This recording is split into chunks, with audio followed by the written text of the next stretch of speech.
नमस्कार दोस्तों, fourth I news में एक बार फिर आप सभी का स्वागत है। दोस्तों, पिछले कई दिनों से हम आपके लिए हमारे छत्तीसगढ़ की अलग अलग विधानसभा सीटों का विश्लेषण लेकर आ रहे हैं। दर्शकों ने हमसे अपील की थी कि एक बार लोरमी विधानसभा सीट का भी विश्लेषण किया जाए, तो दर्शकों की इस मांग का सम्मान करते हुए हम हाजिर हैं लोरमी विधानसभा सीट से जुड़ी हर अहम जानकारी लेकर। लोरमी विधानसभा सीट हमारे छत्तीसगढ़ की मुंगेली जिले की एक सीट का हिस्सा है। ये मुंगेली लोकसभा सीट के अंतर्गत आती है, जो केंद्रीय इलाके में है। लोरमी सामान्य सीट है। मुंगेली जिले की लोरमी विधानसभा सीट कभी किसी एक राजनीतिक दल की प्रतिष्ठा नहीं रही है। हाँ, ये बात जरूर है कि कांग्रेस ने इस सीट पर सबसे ज्यादा जीत का परचम लहराया है। 2018 के विधानसभा चुनाव से पहले तक इस लोरमी विधानसभा सीट पर बीजेपी का कब्जा था, लेकिन फिर मुकाबला कांग्रेस और बीजेपी के बीच नहीं रहकर जेसीसीजे की एंट्री से त्रिकोणीय हो गया था। लोरमी की भौगोलिक परिस्थितियों की बात करें तो तलहटी में बसा लोरमी कुदरती तौर पर काफी समृद्ध है। अचानक मार टाइगर रिजर्व और खुड़िया जलाशय इस इलाके की पहचान है। अंग्रेजों के जमाने से ही ये इलाका चर्चा में रहा है।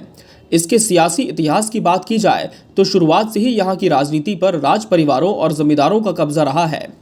यहाँ के जातिगत समीकरण की बात करें तो यहाँ 30% अनुसूचित जाति और 20% अनुसूचित जनजाति मतदाता हैं, जबकि 35% पिछड़ा वर्ग, जिसमें साहू समुदाय के लोग सबसे ज्यादा हैं। इसके अलावा 15% में ब्राह्मण, ठाकुर और दूसरे सामान्य मतदाता भी आते हैं।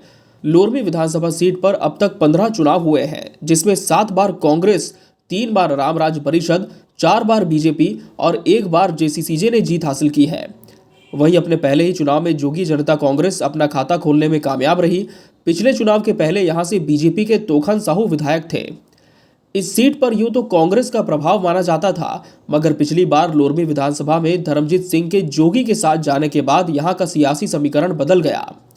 इसके पहले की चुनावों की बात करें तो साल 2003 के लोरमी विधानसभा चुनाव में जब धर्मजीत सिंह कांग्रेस में थे, तब उन्होंने इस सीट से चुनाव लड़ते हुए 47,998 वोटों के साथ जीत हासिल की थी।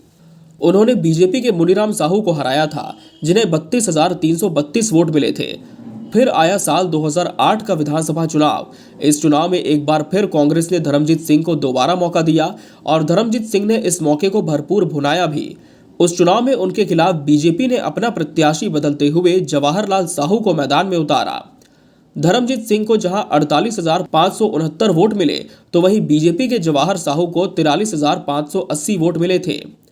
मगर साल 2013 के विधानसभा चुनाव में कांग्रेस को लगातार तीसरी बार अपने सिटिंग एमएलए पर भरोसा करना भारी पड़ गया। कांग्रेस से जहां एक बार फिर धर्मजीत सिंह चुनावी मैदान में ताल ठोक रहे थे, तो वहीं बीजेपी ने तोखन साहू को अपना उम्मीदवार बनाया था और इस चुनाव में धर्मजीत सिंह को हार का सामना करना पड़ा। उन्हें कुल 46,061 वोट मिले थे। वहीं बीजेपी के तोखन साहू 52,302 कुल वोटों से जीतकर पहली बार विधानसभा पहुंचे।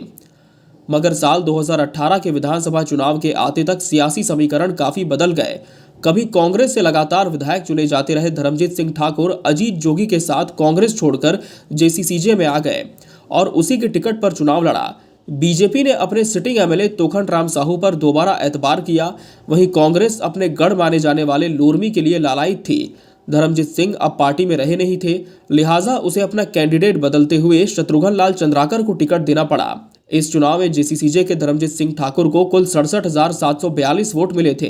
वहीं बीजेपी के तोखन राम साहू को 42,189 वोट, तो कांग्रेस के शत्रुघ्न लाल चंद्राकर के पाले में टोटल 16,669 वोट ही आए और इस तरह धर्मजीत सिंह अपने विधायकी पर दोबारा काबिज हो गए।